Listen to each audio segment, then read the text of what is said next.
We're back with another episode of Supy Talks. Today, I'm joined by Chris Daniels, who has 30 plus years experience in QSR, leading brands such as Freedom Pizza in Dubai to leading virtual kitchen operations for Delivery Hero out of Berlin, and is now back at Domino's in the UK, where it all began. Chris, welcome to the show. Thanks, Karen. Really good to be here. So Chris, how did it all get started at Domino's? Well, the funny thing is I was actually an engineer when I first left school, and I was doing heavy machinist engineer. And a couple of my school friends, Darren and Mark, were working at Domino's as pizza delivery boys on the mopeds delivering pizzas. And there was sort of like, why don't you come down and work with us in the evening? So I started working for Domino's on a Friday night, Saturday night for a few hours a night, just delivering pizzas. And that was really where I got started. And then from there, I sort of left the engineering, decided that I would use Domino's as a stopgap, which a lot of people do this in the QSR industry. And that became full-time as a delivery driver. And then I was offered the position of a trainee manager by one of the managers in the store. And that was really where I started my main step up. And that was about 8 months after I started. Nice. As a wee 17-year-old. But it made it so that I had to sort of leave home and move to what would be the big city at the time for me, which would be moving to Nottingham. So I took the jump, and that was where it all began, of my management training. Amazing. Well, we have to thank those friends for getting you into it at the beginning. Or I can blame them. Yeah, I think that's the word I would use. But that's up to you to decide, I think. Amazing. So what were the key moments in your rise through the ranks? Because you didn't stay as a delivery driver. No, it was really sort of, I saw a path where I could actually do this quite well. I learned quite quickly. I became quite a good pizza maker very quickly, and that added to it. But also it was about taking opportunities, and I was always the one that put my hand up first and sort of like, yeah, I'll do it. And this was really sort of where things started to develop for me. So I did my training as a trainee manager and then as an assistant manager. And then there was an opportunity came available for a store, and it was quite a notorious store in the brand, in the company, for Bulwell in Nottingham, which was a pretty rough area of the city. And nobody wanted to run that store. And I was 18 years old. And I was the only one that would put my hand up and go, yeah, I'll do it. So I was the one that took over that store, and actually, even being 18, had a pretty good impact on it. And we managed to do quite well there. So that was really where, my sort of putting my hand up, getting out my comfort zone, and be willing to try things. And that's really where it started to develop. That's amazing. So young to be managing a store at 18, a lot of responsibility. I guess you learned a lot during that period. Was it that period, or were there other transitions in roles where you kind of learnt the most? That was the start of it. It was more, that sort of gave me that opportunity. And then one of the other things that I did was the Domino's Fastest Pizza Maker competition. And the first year I entered it, didn't really come anywhere. The second year I entered it, sort of made it to the finals. And then the third year I entered it, I won it. Wow. So, I think it was, about 4 years into entering, I won it. So while I was doing all of this, I'd moved from one franchise, Domino's franchise, to another. And then from that franchise, I won the competition. And then I had opportunity to join Domino's HQ and become an area supervisor, area manager. And that quite quickly developed into being a regional manager as well. So it sort of, everything came quite early. Leaving home at 17. Managed my first store at 18, becoming a regional manager by the age of 22 and overseeing 8 stores. So it was pretty fast progress, and it sort of helped me with winning the competition to get me there. And at the same time, my results from what I've been doing sort of backed that up, and made it so that I got empowered, but I worked hard to make sure it worked, and I got the right recognition from that as well. Yeah, that's awesome to be in a company that actually sees that potential, allows it to grow. I have to ask though, what does it take to win a Domino's pizza making competition? What are they looking for? It's not what they're looking for, it's the fastest. Okay. Fastest with quality. So, and I could, we're joking aside, they've changed the competition a bit now, but I used to be able to turn out 14 pizzas in 3 minutes. Wow. So it was pretty rapid to be able to do that, but a lot of practice behind the scenes as well. This wasn't just turning up on a day and like, making a few pizzas. So but it was good fun, and it made it so I actually competed in Europe. And I actually won Europe for the fastest pizza maker for Domino's in Europe, and then meant I competed 3 times in the world finals in Las Vegas. Oh, that sounds awesome. I mean, we've had guests on the show before in the pizza industry, but I think you have to be the fastest pizza maker on the show so far. I'm sure you'll hold that title for quite a long time.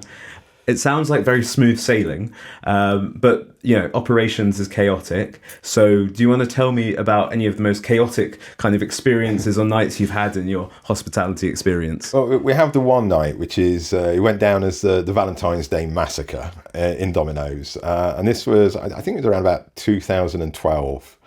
And we used to do, and it's pretty famous over in the UK for Domino's 2 for Tuesday.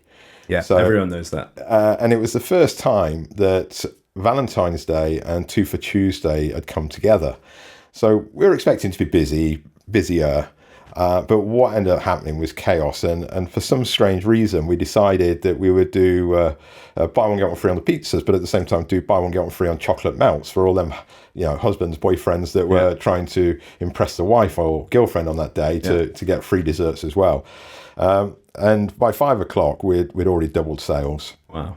By 6 o'clock, we were still at the point where we'd doubled sales compared to a normal Tuesday. By 7 o'clock, it was just bedlam, and we knew we were just in a mess. By 7:30, the computer systems just couldn't handle the volume of orders anymore. And I just remember being around about 300 pizzas down to make, which is probably about 120 orders to make. And then the computer system just crashed. So we couldn't see anything anymore. Everything had gone off the screens. We just didn't know what to do. So we're on the phone to IT, trying to get this resolved. And the answer from that was, the whole system, we can't take it. We need to just delete the orders out. But we don't know which ones they are. We have no record of it. And they just started deleting orders out of the system. And then we had to wait for customers to call us back to say, where's my order? But it took us until about 10:30 that night to clear this.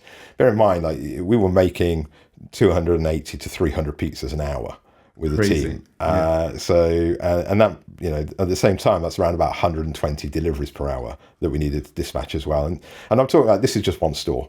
Wow. Every store was in the same mess. It's just that this was the busiest one that I had at the time, and it was Cardiff Cateys.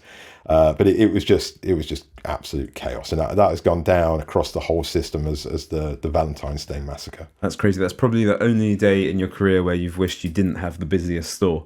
I think it would have been the same no matter what store you were in. I know all my stores were still making pizzas that were ordered at 7:30, 8 o'clock at 10:30 that night. No way. It was just absolute craziness. And after that craziness, did anything change? What were the learnings from it? Luckily, you have around about 6 years until the next Valentine's Day 2 for Tuesday comes around, so you can be better prepared for it by that point. You are a lot better prepared by it from these days. Yeah, amazing. Okay, that's a really good story from the UK kind of hospitality scene. But working in Dubai, a city that's changes so fast, grows extremely fast as well. Have you got any crazy stories from your time over there? Dubai is fun. It's crazy. I loved living in Dubai, and I had the joy of working with Ian O'Han, who was the founder of Freedom Pizza, and he brought me over as the COO. And I left Domino's to join over there, and that was a sort of learning curve as well. I came into that where it was overseeing as the COO. You're overseeing everything, but as an independent, there's a lot more to it. Yeah. So, and one of the things that fell into my basket for the first time was actually procurement and the supply chain and managing a commissary for the stores that we had. And the Freedom Pizza stores, everybody in Dubai knows them, but they're busy pizza stores, and they were really busy pizza stores back in them days. And we used to import our flour from Canada, cheese from the UK. Chicken used to come from Australia, and we had the most famous chicken tenders in the whole of Dubai or the UAE. And if we didn't have these tenders, people used to get really upset. And we had an opportunity where the reefer that we imported from Australia, so we'd import a reefer full of chicken tenders from Australia. What's a reefer? A reefer is a refrigerated container, so we okay. have to keep them frozen. Obviously, that's a long transit time on a boat. So they were imported. The turnaround time on something like this is around about 2 months. Order, production, transportation into port, clearance, over to our commissary for storage. Okay. So around about 2 months for that.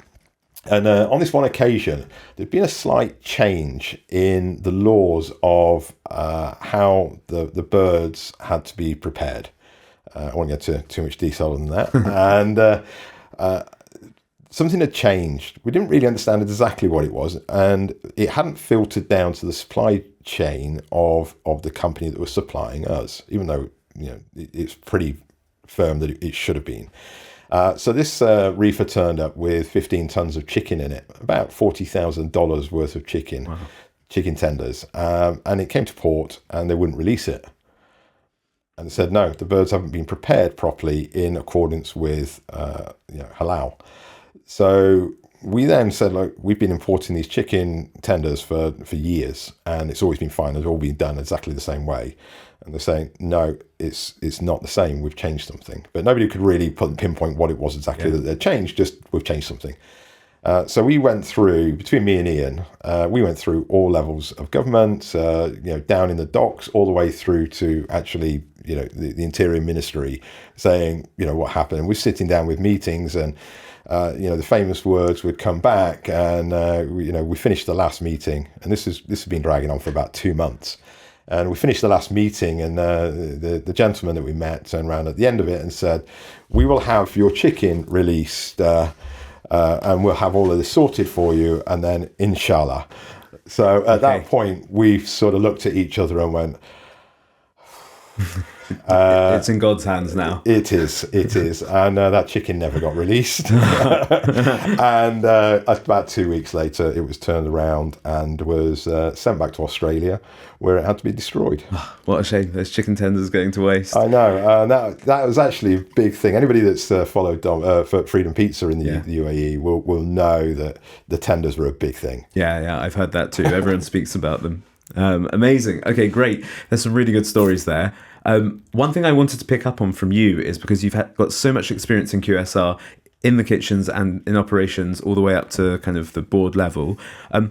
What are the key principles behind a well-designed QSR kitchen? Because speed is everything, right? And what do you do in terms of layouts, principles, all of that kind of stuff?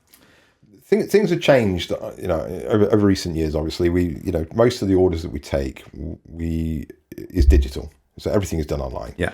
It's probably only about 10% of our orders now are taken over the phone or over the counter. Everything else is ordered in advance through the app or for delivery, using the aggregators as well. So in the older days, everything was done by telephone call or people walking in. We'd have about 10 phone banks at the front, 3 banks of ISDN lines, which would be 12 lines coming into a store. And you'd have a big row of monitors and order taking positions. Now, I've just opened a new store 3 days ago. We've got 2 order taking stations at the front because people just don't order that. That's a big anymore. Change. Yeah. So you're shrinking down all of that area, and this is the sort of the involvement of what we've done over recent years. But the main principle of it is a flow. Okay. And this is the same in any kitchen, whether it's a restaurant kitchen, a QSR kitchen, McDonald's, Domino's. But you're working in a flow. For Domino's, it's like a circle. So it's got to be a production line that comes through, and we use a conveyor oven to cook the pizzas. So it's in one end, out the other, but everything works in a circle, which is a little bit different to sort of how a McDonald's, a Burger King would use, which is more front to back or back to front to push through to the customer. But everything's designed around the same way. And one of the biggest things is reduce the amount of steps that you've got to take. When it's busy, you don't want people moving. And that's where the production line principle comes into place of you just want somebody stood there with limited amount of steps between all the stations or what they're doing. And that's where the speed comes from. Interesting. Yeah. So the difference between pizza and say fried chicken is that the pizza circle is circular and chicken might be more of a straight production line. Fascinating. And do you think that's something that lots of new operators get wrong? Are there any tips for them you'd have? I wouldn't say they get wrong. I think it's, I think there's a learning curve for everybody. Yeah. Whether it's an independent or somebody coming into a brand. I think, you're figuring things out as you go along. And the best advice is, just listen to what people have got, to take. Don't think you know everything. Yeah, true. Take advice. There's a lot of experienced people out there that can help with these things these days, and they can really help maximize the output you can get from your kitchen. Totally. And in this day and age where like every bit of your margin counts, this is the kind of change that will make a big difference. Because when you're doing, 1,000 orders a week or 1,500 pizzas, like if you can make a few percentage change, that makes a big difference to staff time, to your bottom line, to customer satisfaction. All of that counts, but it's also the menu as well. Okay. One of the things that I like to do is I go into my stores on busy nights. So I'm in there on Friday night. I'm in the thick of it. I'm still making pizzas. Yeah. I like to try and give the young guys a run for their money and show them that I've still got it. Yeah. But you learn little bits from doing that. And what we've managed to do since coming back into Domino's is we've done a lot of menu optimization. So we've actually taken certain things off the menu that slowed things down. We've adjusted how they make certain products to make it so that they don't cause a bottleneck. And when they start to see in the store that you're helping them to speed things up, then it helps. Yeah, okay. We've reduced menu items because they just didn't sell, and we knew that we could just add them into other categories. So, but then at the same time, you're streamlining the menu for the customer as well. Yeah. And I think that's also a key area of what you need to do is you can have choice overload. Yeah, definitely the paradox of choice. I think that's really impressive that you're running about 40 stores, right? 43 now. 43 stores and still going in. But actually, everyone I speak to on this says you just need to be out there in store. It's not a behind your desk kind of job running a big kitchen operation. 100%. You learn so much from being in there on the front line, Friday night, Saturday night, and working with your teams and getting them to understand what you want them to do, not just stand there telling them to do something. Once they see that you're involved with them, they buy into it. Yeah. And just because I'm curious, is there an example of one of the menu items that was very difficult to prepare that got removed?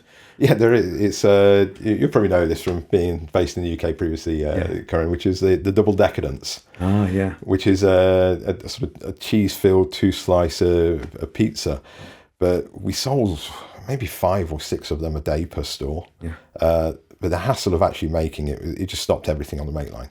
So they'd be making all the pizzas, and then one of these would pop up, and it would be like, okay, right, and it would stop everything. This one base would take 3 minutes to make, but it was just that whole disruption. Stops the rhythm, yeah. And when you're in that flow, I feel like that kind of thing makes a difference. Then you add on the fact that it's something else for staff to think about. It's extra inventory setting around. There's probably extra wastage because I imagine there's a particular shelf life for something like that. And it feels like a small thing to have on the menu, but actually it can have a lot of knock-on effects. Yeah, it was that. And the other thing that we've actually taken off as well is we used to do sort of half and half pizzas for all sizes. And we took that off the small and the mediums because the quality wasn't there, as well as the difficulty and the consistency of that product. We were constantly losing our satisfaction scores, product satisfaction scores from our customers when they were having half and half pizzas. Okay. And we were scoring around about 5% lower.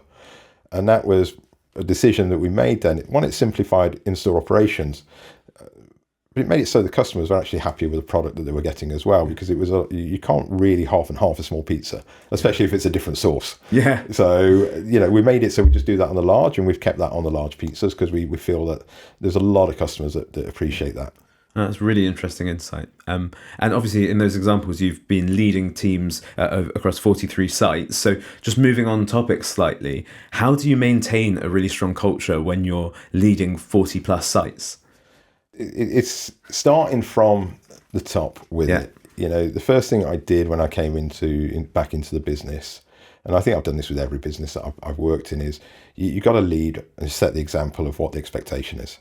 So what I did was get my senior team together, and it was redirecting and getting everybody refocused of what I want them to do, but leading by example. So I've been to every, the first thing I did is I went to every single one of my stores. So 42 stores. It took me, I'm going to say 2 months to get around all 42. But it was my priority was I need to get to every single store and I need to meet every single manager. And on the way of doing that was where I started working the rushes at the same time. So I'd walk in the door, and the first thing I'd do is if they got pizzas to make, I'd put an apron on, I'd wash my hands, and I'd jump in there and I'd start helping them. And this was not something they were used to. So like, you're not supposed to do that. Yeah. I've done something wrong. And it's like, no.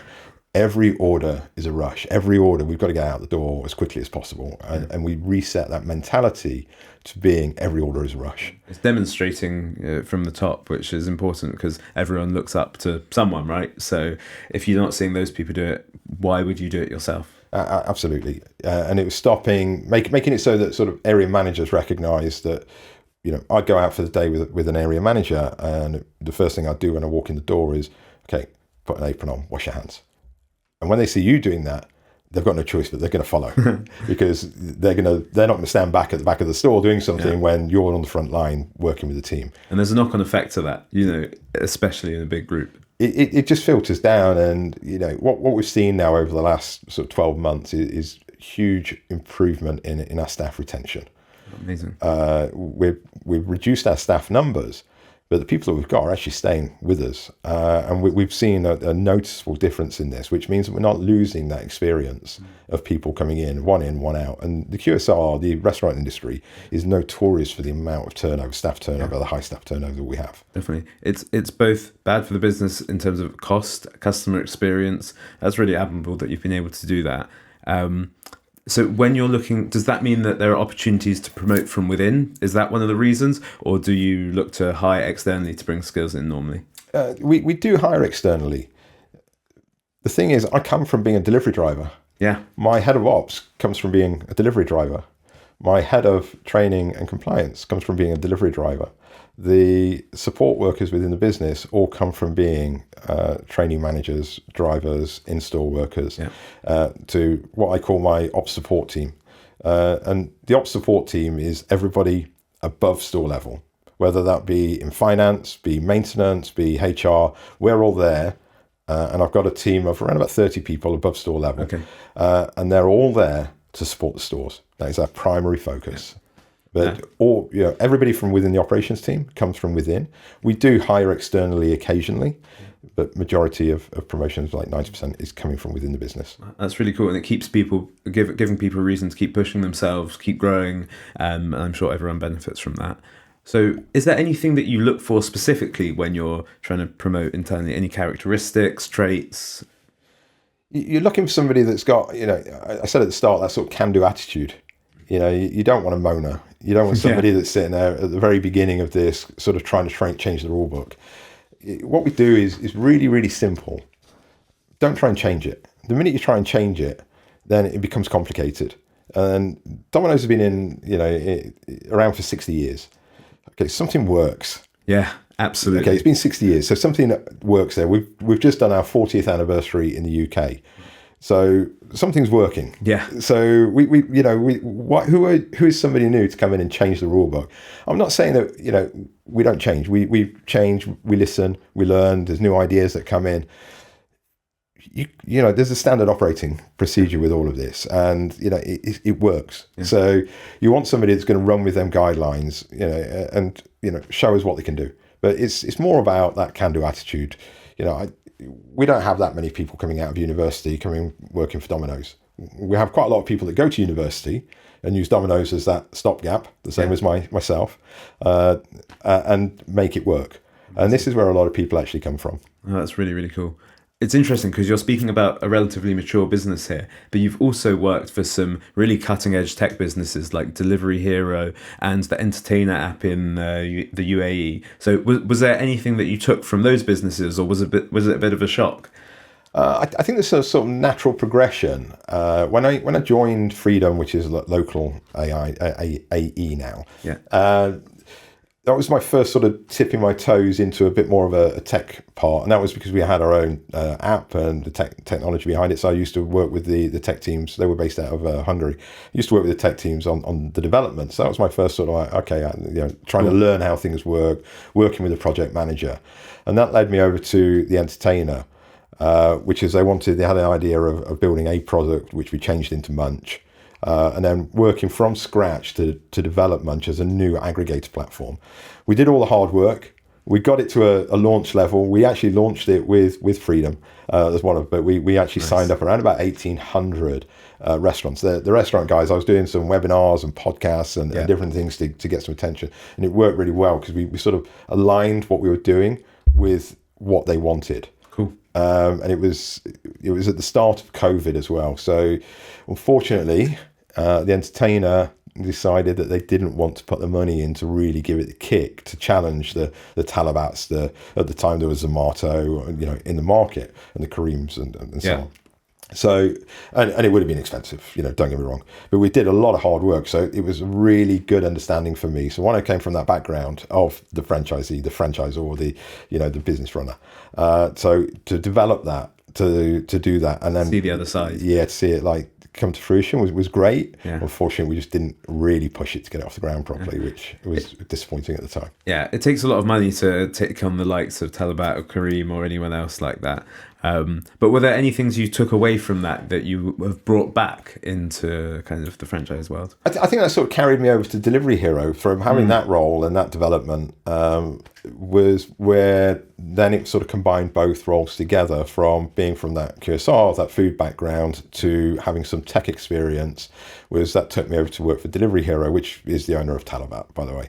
Yes. So, but that involved me leaving Dubai and making the jump with my family over to Berlin. And I was the head of European operations for a sort of one of the subsidiary companies, which is called Honest Food. And we ran all of the dark kitchens, the virtual kitchen brands, and we operated out of 5 different countries. So the difference with that was taking that sort of tech learning, getting more involved in the analytics part of the business, to really understand how all of that back end stuff works, and then working with Delivery Hero on all these on all this development.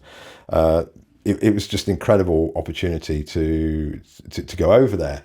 And I was overseeing 5 different countries to launch the operations and get this virtual brand up and running. Well, it was up and running, but to develop it further, to really get it moving. But it was that sort of both, everything coming together for that role. Yeah. The learnings, going back to your first point, was understanding how the aggregators work. And this is, for me, was huge. So, and it's something that I've now taken back to my current role, because the aggregators are not going away. Yeah, they're here to stay. They've got big pockets. They're starting to turn around their businesses now. They're moving into profitability, and they've got very big, deep marketing pockets. And they've got the eyeballs of a whole younger generation. Absolutely. Not everybody's going to download an individual brand's app anymore.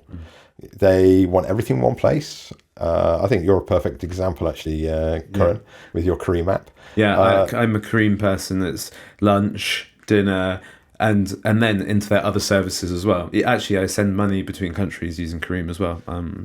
Behind them, yeah. So you're the perfect example of that. Is you're not going to start downloading individual brands, apps. So it's one of the things that we've sort of brought in, we've adopted. It's not going to go away. The aggregators are here to stay. So embrace it. Work with them to maximize what you can get out of it. So it has to be a partnership. And there's probably some famous, anybody that knows the old days of Freedom in the UAE will know that there was a couple of tit for tats with Talabat in the early days that somebody may be able to pick up on Google. Else. Yeah, okay, we'll get on the search. And for anyone who's got a thriving restaurant businesses getting into delivery now, going to join the aggregators, are there top tips you have for them on anything really? Top tips on the stuff that you might not already know, that might not be obvious when you first join.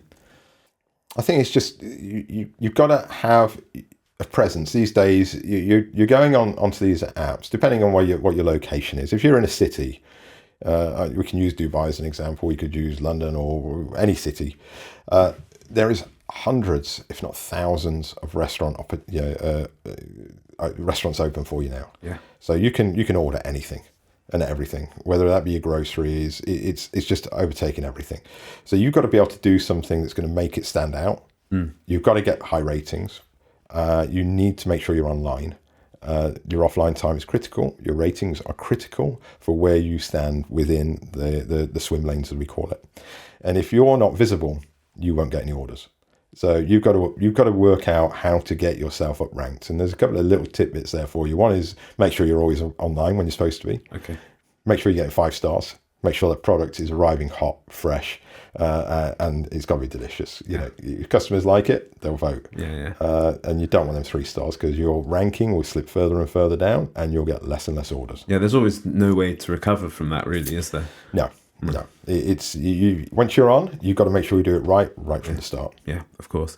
And actually, that leads on slightly to kind of metrics, right? So if you're running one of these operations, what are the key metrics you look at on a weekly basis to make sure you're delivering, performing, and growing your business? I think everything for me starts with the service. So we look at what we call our rack and load. So the load time is how fast we get orders into the oven. That leads into our rack time, which is how long they've come out of the oven and they're sitting on the rack before they've been dispatched. And we're aiming for 7.5 minutes. But the other one from that is we aim to get at least 15% of our orders dispatched in under 10 minutes. Wow. So that means the customer's getting that order pretty much guaranteed in 17, 18 minutes. Your wow factor is there. So 15% of them is, we average around about 20. But we set the target at 15, and my team have just excelled. They've run with it, and they're at 20%. That's quite amazing, actually, because you're running profitable business, established business, and getting the delivery times of businesses like Gorillas and those other very quick delivery services who went bust because it just cost so much money to get their name out there and get doing that. That's really cool. So yeah, it's helped us. We average around about 23.5 minute delivery time, which is the next step of what we manage. Yeah. So we average across all 43 stores 23.5 minutes, and that's customer order to receiving the pizzas at the door. Okay, so that's what good looks like. Are there any key signals you look for to think, other than time, that something's going wrong? Is there a metric that you tie yourself to? The biggest controllable cost that we have at store level is labour.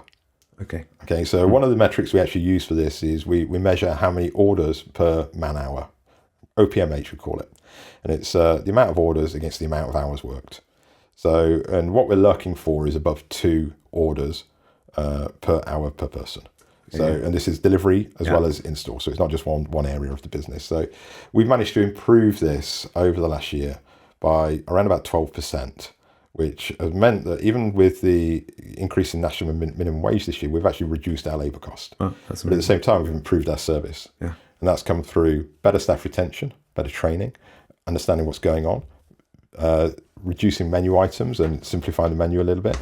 Across the board, it's not just one thing. It's been across the board, loads of different things that we've managed to do. And that's a really nice metric because it's an efficiency metric. So everyone wins with that kind of thing. It makes it so it's something they can understand. Everybody needs something that they can look at and go, okay, where are we? Have we improved? Have we gone up? Have we gone down? Yeah. And this is one of the things that we make it so the team understand this as well. Yeah, amazing. And so Domino's is a big franchise business. So what's your view on running a successful franchise? That's a big question, really, Corin. Yeah. How much time have we got? Yeah, I think for me, I think you're getting the idea now. Everything is focused around people, and the famous. I always remember this really famous quote from Tom Moynihan, who was the founder of Domino's, and he said, so a reporter asked him, said, what does it take to be a success in the pizza business? And he replied, I'm not in the pizza business. I'm in the people business. And that sort of lived with me. I probably learned that 30 years ago. Yeah, it sticks in there. And that just stuck with me, that we're a people-focused business. Yeah. And I think, especially in the hospitality industry, the QSR industry, we're so focused. We've got to be so focused on the people. We work odd hours. We're in business evenings, weekends, bank holidays. We even work, Boxing Day, New Year's Day. Yeah. The only day that we close every year is Christmas Day. Oh, wow. And in Dubai, you don't even close Christmas Day. Yeah. That's crazy. Yeah. So you've got to be, you've got to be looking after your people. You've got to make what the boundaries are clear. You've got to make it so that they understand what a path to success looks like, and how you can help them get there. And you've got to concentrate on the sort of the people that want to develop, the people that are coming through. And I'm a firm believer that I believe that our staff retention at the moment is really where we want it to be, and I think that helps because of the camaraderie we've built as a team, not a family. Yeah, like a professional sports team rather than a family. Yeah, because you can't get rid of family, can you? Absolutely. I 100% agree with that. We're not a family, we're a team, but we've got each other's backs. And if we work that way, then we'll keep developing further. And it's incredible what you can achieve as a good team. Yeah, absolutely. That's really good advice. Okay, great. And just getting on to our kind of final takeaways, I'm really interested to hear with someone of your experience, what advice you would give operators who are scaling up from, say, 5 to 50 locations. What changes over that period? To get to 5, you can hire people in and you can manage them, and you can show what's going on. When you start expanding, normally that expansion then starts to come faster and faster and faster and faster. You've got to focus then on who your number 2s are and who your number 3s are, not necessarily the number 1s. Because the number 2s and the number 3s, that's the future. And if you don't focus right on their training, then you're just going to become weaker and weaker and weaker with every single site that you open. Yeah, weaker as you scale. Yes. Yeah. And that's where you're going to start falling down. So you're going to hit a point where you just fall off the edge because you just not got the operational strength. You're not going to maintain what your customers loved about you to get to 5 stores. Yeah. You've done something right if you can open 5 stores. Yeah. So, but to get to 10, that is doubling in size. And if you haven't got the right people that can keep that mission that you've set up and that consistency and that customer satisfaction that's helped you get to 5, then you lose it. And I'm a firm believer, again, it's that training, it's that development of the people that you need to bring through. And do you think a lot of that training happens in a formal way, or is it more informal, or is there any approach you kind of prescribe there? It's setting the culture. It's the culture point of the business of, what do we set out to do? What do we want to do? And is everybody along for that journey? If they're not in for that journey with you and understand what you want them to do, and they see you leading from the front, that's where it's going to fail. That's really interesting. Yeah, I mean, I hear it consistently. So, and when it comes through like that, yeah, it must be the truth. It's interesting when you're smaller. I think people wonder if there's a technique or a hack to getting bigger, but actually, it's consistency, people, training, all of those things. In my earlier days with Domino's, I developed really quick, as we talked about at the start. So I ended up running 8 stores, and I was a regional manager. And then when I was 25, I stepped back from that. I had a little career break, and I went over to Greece for a short while, for a summer. And I came back, and I was working that was Domino's head office, corporate stores. And I left, and I could have gone back into that. But I chose to join a franchisee who only had 1 store. And I helped him. He had ambitions. He wanted to develop. Of course. So I went from that 1 store to developing a team of 8 stores. But it was wearing, many hats. That's where I learned so much. Yeah. Because starting from, it was really like taking that big step back. 1 store, then we opened 2, 3, and then we acquired another store, and then another store. Then we opened another, and it just carried on going until we got to 8. But doing that, it was the development of my team. And it was that was really where you learn so much as you're coming through. So that's where you're learning about marketing. Yeah. You're learning HR skills. You're learning about finance. You're learning about a little bit about the tech and the involvement and how things were changing. But being a leader. Yeah, it's having strong foundations everywhere so you can tie the dots together. I think if you are just experienced in one area and then jump straight into a bigger leadership role, you might be missing some of those building blocks. Not that you have to be an expert in each, but just understand how they play together. Yeah, I think it's that role there, from that 1 to that 8, has probably been the best development that I could have done. And that carries me forward to now, because being a COO, I've got multiple teams that now report into me. Yeah. But I understand all their roles. Yeah. So I've got my marketing team. I've got my HR team. I've been there, maybe on a smaller scale, but I've been there, so I understand it. I'm not an expert. No. I'm a generalist, but I understand what each of their roles is, so I can better support them. Yeah, that's great. And I think this is a key area of what COO needs to be able to do. Totally. Okay, great. And our final question. So you've probably learned a lot of lessons in your career. What is the kind of one hard-earned lesson that you'll never forget?